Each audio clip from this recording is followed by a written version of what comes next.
Hi Pottery friends, this is Lulu from As You Wish Pottery, and today we will be painting this Thanksgiving Day platter. As always, here's our supply list. Feel free to pause this section and take notes as we will begin shortly. Let's get started. Using a pencil, sketch the outline of a dry paint palette in the middle of the platter and stick the contact paper circle right on the circle sketched. Paint around the circle using a round sponge and 1 to 2 coats of Old Yeller. With the same sponge, paint around the yellow circle with 2 coats of pumpkin pie. Use a wet sponge to spread the paint evenly.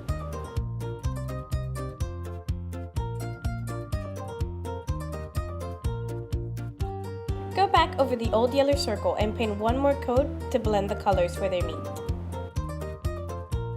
Use a toothbrush to splatter Simply Cinnamon on the background of the platter. While the platter dried, I traced the wreath design on tracing paper, and with a marker, now I'm going to transfer it onto the platter. Using the small round brush, paint the smaller leaf wreath using 1 to 2 coats of leapfrog. If your studio doesn't carry this color, mix a small amount of polar bear and pea soup to create it. With the medium round brush, paint some of the larger leaves using 1 to 2 coats of coffee and cream. Remember that these leaves are just going to be the ones overlapped by the darker color, so feel free to just paint a couple of them, whichever you prefer. Now, using a medium round brush, paint 2 coats of orange crush on the pumpkin. Paint the bottom of the acorns using 2 coats of butterscotch and a long detail brush. Rinse the brush and use it to paint the branches with mochaccino.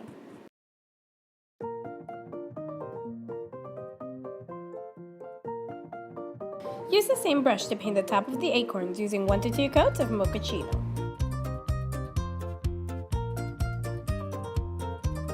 Rinse and dry the brush again and use it to paint the top of the pumpkin with 1 to 2 coats of kermit.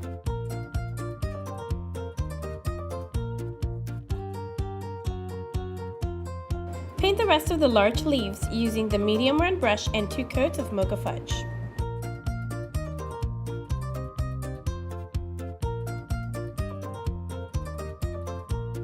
With Q-tips, paint dots around the branches with red blaze, simple cinnamon, and peachy keen.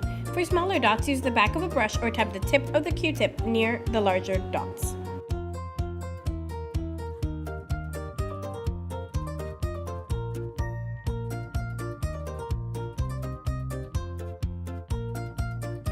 While the center of the platter dries, use masking tape to section off the rim of the platter so we're still able to paint it while the rest of the platter dries.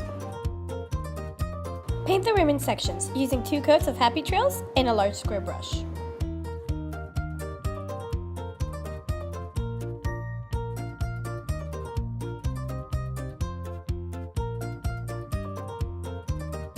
Using the same brush, make sure to paint the seams of the masking tape. With a pencil, sketch the center writing, or use a traceable font as guide. With a medium round brush, mix a few droplets of water with black lab paint. Use the long detail brush to go over each letter. Press the brush harder when making downstrokes and lift the brush when doing upstrokes.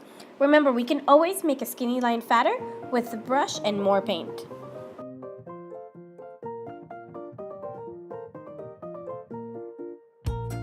For downstrokes, I find it easier if I dip my paintbrush in a lot of paint and then press heavily as I guide the brush downwards, but for upstrokes, I prefer to gently tap off the excess paint on the paint palette and paint the upstrokes separately from the downstrokes.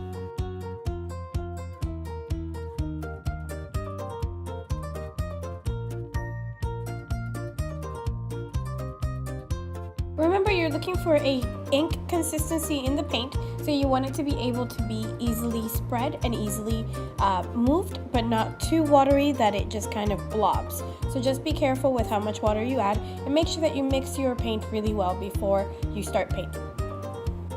Rinse off the liner brush again and use it to paint the darker green outlines on the top of the pumpkin and on the large leaves using mash.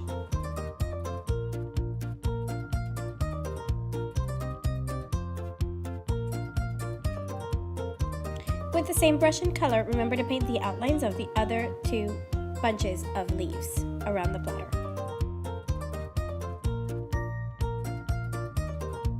Use the Black Lab Funwriter to add accents around the wreath, add twiggy lines near the branches, and remember that the outlining does not have to be perfect. Do the best you can. Shake the bottle really well before using it. Squeeze some paint out on the table or on the paint palette. If the lines are coming out broken, flip the Funwriter around to move the paint inside.